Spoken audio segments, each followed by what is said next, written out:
اللہ تعالیٰ نے زمین میں کئی خزانے پیدا کیے ہیں جو سب کے سب ہمارے لیے فائدہ مند ہے۔ ہماری تفریح کے لیے اتنا بڑا سامان موجود ہے جو ہماری عمر کم ہو جاتی ہے مگر اس زمین میں موجود چیزوں کو دیکھ نہیں پاتے۔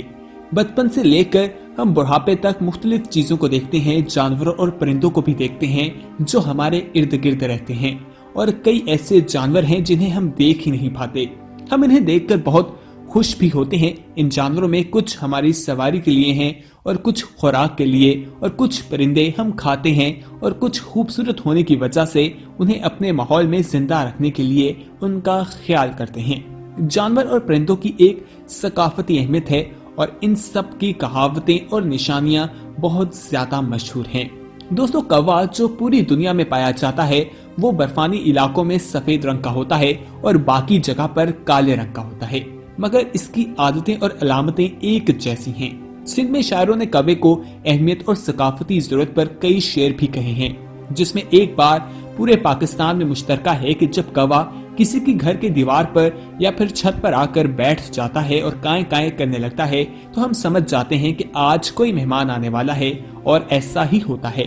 اب تو شہر اور گاؤں میں بھی موبائل فونز موجود ہیں، اس لیے اب کوے کی کائیں کائیں کی طرف لوگ کم ہی دھیان دیتے ہیں، لیکن اس کی وجہ سے شاعروں اور ادیبوں نے اس کا ذکر کرنا نہیں چھوڑا ہے۔ کوا اللہ تعالیٰ نے بنایا ہے اور اللہ تعالیٰ کی ایک مخلوق ہے۔ دوستو، اسی طرح کوے کے بارے میں حضرت علی رضی اللہ عنہ کا بھی ایک فرمان ہے، وہ کیا ہے آج اس ویڈیو میں آپ کو بتاتے ہیں۔ لیکن تفصیلات میں جانے سے پہلے ہماری آپ سے التماس ہے کہ اگر آپ نے ابھی تک ہمارا چینل سبسکرائب نہیں کیا تو فوراً سبسکرائب کیجئے، ساتھ ہی بیل آئیکن پر کلک کریں تاکہ مزید آنے والی ویڈیوز ہم وقتاً فوقتاً آپ کے لیے اس چینل پر اپلوڈ کرتے ہیں وہ آپ کو وقت پر ملتی رہیں اور آپ ان سے مستفید ہوتے رہیں۔ دوستو، واقعہ کچھ اس طرح سے ہے کہ ایک شخص حضرت علی رضی اللہ عنہ کی خدمت میں حاضر ہوا اور انتہائی ادب کے ساتھ حضرت علی رضی اللہ عنہ سے کہنے لگا کہ حضرت علی رضی اللہ عنہ، یہ کوا ہمیشہ ڈرا ہوا کیوں رہتا ہے؟ حضرت علی رضی اللہ عنہ نے جب اس شخص کا یہ سوال سنا تو انہوں نے اس شخص سے فرمایا، کوا ان پرندوں میں سے ہے جن کو اللہ تعالیٰ نے عظیم بہادری عطا کی ہے، لیکن افسوس جب طوفان نوح آیا تو نیک مخلوقات نے اللہ کے نبی نوح علیہ السلام کی کشتی کو نجات کا سہارا بنایا، لیکن جب طوفان تھما تو چاروں طرف صرف پانی ہی پانی تھا، تو اللہ کے نبی نوح علیہ السلام نے کوے سے کہا کہ تم بہادر ہو، تم جاؤ، دیکھو اگر آس پاس زمین نظر آئے تو آ کر مجھے بتاؤ تاکہ ہم کشتی کا رخ خشکی کی طرف کر دیں۔ کوا اڑ گیا ہوا میں اور خشکی دیکھی مگر وہ واپس نہ آیا، تو بس اللہ کے نبی نوح علیہ السلام کی زبان سے یہ الفاظ اللہ تعالیٰ کی بارگاہ میں پہنچ گئے کہ آج کے بعد جب تک کوا زمین پر رہے گا وہ ڈر ڈر کر جیے گا۔ دوستو، یہی وجہ ہے کہ آج ہم زمین پر کوے کو دیکھتے ہیں تو وہ ایک ڈر کر زندگی گزارتا ہے اور وہ سب سے چھپتا چھپاتا ایک جگہ سے دوسری جگہ جاتا ہے۔ کوے کی کائیں کائیں بہت زیادہ لوگ پسند بھی نہیں کرتے، اس وجہ سے کوا جو ہے وہ ڈرا رہتا ہے۔ اس کے پیچھے جو ایک واقعہ تھا وہ حضرت علی رضی اللہ عنہ کی زندگی سے یہ ملنے والے واقعے سے ہمیں معلوم ہوتا ہے۔ حضرت علی رضی اللہ عنہ کی زندگی سے بے شمار واقعات ملتے ہیں جن سے ہم رہنمائی حاصل کرتے ہیں۔ بہت سے لوگ ان کے پاس آیا کرتے تھے اور اپنے سوال جواب کیا کرتے تھے، حضرت علی رضی اللہ عنہ ان کے سوالات کے انہیں جواب دیا کرتے تھے، اور کہا جاتا ہے کہ کوئی بھی ایسا شخص نہیں تھا جو حضرت علی رضی اللہ عنہ کے پاس اپنا سوال لے کر آتا اور اسے اس کے سوال کا جواب نہ ملتا۔ حضور اکرم صلی اللہ علیہ وآلہ وسلم نے بھی حضرت علی رضی اللہ عنہ کے بارے میں کہا ہے کہ اگر میں علم کا شہر ہوں تو علی اس کا دروازہ ہے۔ اسی وجہ سے حضرت علی رضی اللہ عنہ کو باب العلم بھی کہا جاتا ہے کہ جو علم ان کے پاس موجود ہے وہ انہوں نے حضور اکرم صلی اللہ علیہ وآلہ وسلم سے ہی حاصل کیا ہے۔ دوستو، اسی طرح یہاں پر آپ کو ایک واقعے کے بارے میں بتائیں کہ پہلے جنت میں مور اور سانپ بھی رہا کرتے تھے، لیکن پھر آخر کیا ماجرا پیش آیا کہ انہیں اللہ تعالیٰ نے جنت سے نکال دیا، وہ یہاں پر آپ کے ساتھ شیئر کرتے ہیں۔ دوستو، کہا جاتا ہے کہ پہلے جنت میں جہاں حضرت آدم علیہ السلام موجود تھے وہ وہاں پر اکیلے تھے، وہ وہاں پر اکیلے گھوما کرتے تھے، مختلف جگہوں پر جایا کرتے تھے اور وہاں پر وہ اداس رہنے لگے تھے۔ تو اللہ تعالیٰ نے حضرت آدم علیہ السلام کی بائیں پسلی سے بی بی ہوا کو پیدا کر دیا۔ اس طرح حضرت آدم علیہ السلام کو بی بی ہوا کا ساتھ جنت میں مل گیا اور وہ دونوں بہت خوشی کے ساتھ جنت میں رہنے لگے۔ اللہ تعالیٰ نے ان سے فرمایا کہ تم دونوں جنت میں جہاں مرضی جاؤ، جو مرضی کھاؤ، جو مرضی کرو، لیکن خبردار اس درخت کے پاس نہ جانا اور نہ ہی اس درخت کے پھل کو کھانا، ورنہ تم ظالموں میں سے ہو جاؤ گے۔ جنت میں سانپ اور مور بھی رہا کرتے تھے، وہ جنت سے باہر بھی جاتے تھے اور جنت میں بھی آیا کرتے تھے۔ اس وقت سانپ کے پاؤں بھی موجود تھے اور اس کے منہ سے ایک بہت ہی زبردست قسم کی خوشبو آیا کرتی تھی، اور مور جو اس وقت بھی بے حد خوبصورت ہے، وہ پہلے اس سے بھی زیادہ خوبصورت تھا جب وہ جنت میں ہوا کرتا تھا، اور آج مور اپنے پاؤں کو دیکھ کر روتا ہے تو اس وقت اس کے پاؤں بھی بے حد خوبصورت تھے۔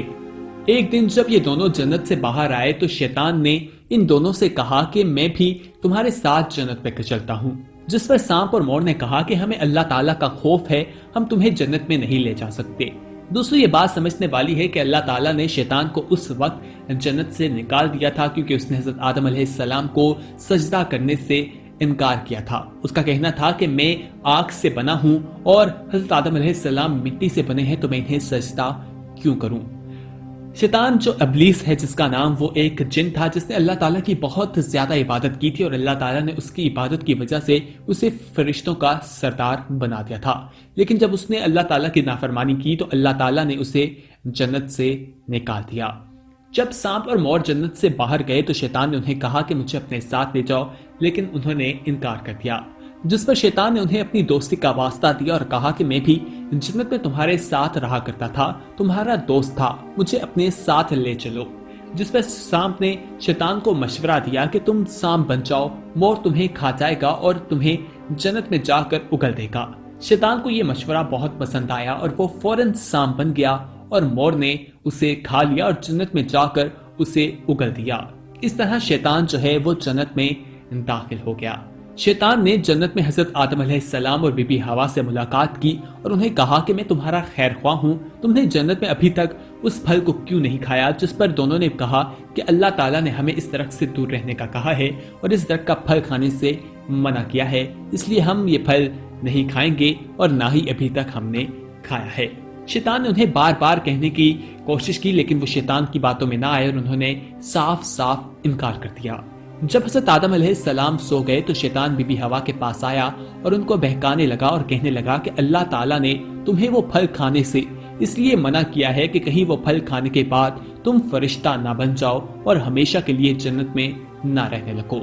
بی بی حوا نے شیطان کی باتوں میں آ کر اس درخت کا پھل کھا لیا، اور جب حضرت آدم علیہ السلام سو کر اٹھے تو انہیں بھی اسرار کر کے وہ پھل کھلا دیا۔ اس طرح دونوں نے وہ جنت کا پھل کھا لیا، اور اس کا کھانے کے بعد جو اثرات ہوئے کہ ان کا جو جنت کا لباس تھا وہ اتر گیا۔ اللہ تعالیٰ نے ان دونوں سے کہا کہ میں نے اسی وجہ سے تم دونوں کو یہ پھل کھانے اور اس درخت کے پاس جانے سے منع کیا تھا، تم دونوں نے اپنے اوپر بہت ظلم کیا ہے۔ اس پر حضرت آدم علیہ السلام اور بی بی حوا کو اپنی غلطی کا احساس ہو گیا اور انہوں نے اللہ تعالیٰ کی بارگاہ میں حاضر ہو کر معافی مانگی۔ اللہ تعالیٰ نے انہیں معاف کر دیا اور حضرت آدم علیہ السلام اور بی بی حوا کو جنت سے نکال کر زمین پر بھیج دیا اور کہا کہ اب دیکھنا ہے کہ انسان اس دنیا میں رہ کر کس طرح کے اعمال کرتا ہے، اگر وہ اچھے اعمال کرے گا تو اسے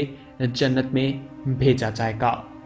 دوستو، آج انسان زمین پر موجود ہے اور اسے بتا دیا گیا ہے کہ اگر وہ اللہ کی فرما برداری کرے گا تو وہ جنت میں جائے گا۔ اللہ تعالیٰ نے مور کو جنت میں شیطان کو لے جانے کی وجہ سے اس کی خوبصورتی چھین لی، اور جس پاؤں سے وہ شیطان کو جنت میں لے کر گیا تھا ان کو بدصورت بنا دیا۔ اور سانپ جس کے منہ سے اس وقت خوشبو آیا کرتی تھی اور اس کے پاؤں بھی تھے، تو اللہ تعالیٰ نے اس کے منہ سے آنے والی اس خوشبو کو ختم کر دیا جس منہ سے اس نے مشورہ دیا تھا کہ اس طرح سے اس کو اندر لے کے جا سکتا ہے، اور اس کے منہ میں اللہ تعالیٰ نے زہر بھر دیا اور سانپ اور مور کو ہمیشہ کے لیے جنت سے بے دخل کر دیا۔ اور اس لیے مور آج اپنے پیروں کو دیکھ کر روتا ہے، خوش نہیں ہوتا، اور اپنے دکھ کا اظہار کرتا ہے کہ کاش اس نے ایسا نہ کیا ہوتا۔ اگر مور اور سانپ اس شیطان کو جنت میں لے کر نہ جاتے تو وہ شیطان حضرت آدم علیہ السلام اور بی بی حوا کو اکساتا اور نہ ہی وہ پھل کھاتے جس کے بارے میں اللہ تعالیٰ نے انہیں منع کیا تھا، اور نہ ہی حضرت آدم علیہ السلام اور بی بی حوا جنت سے بے دخل ہوتے۔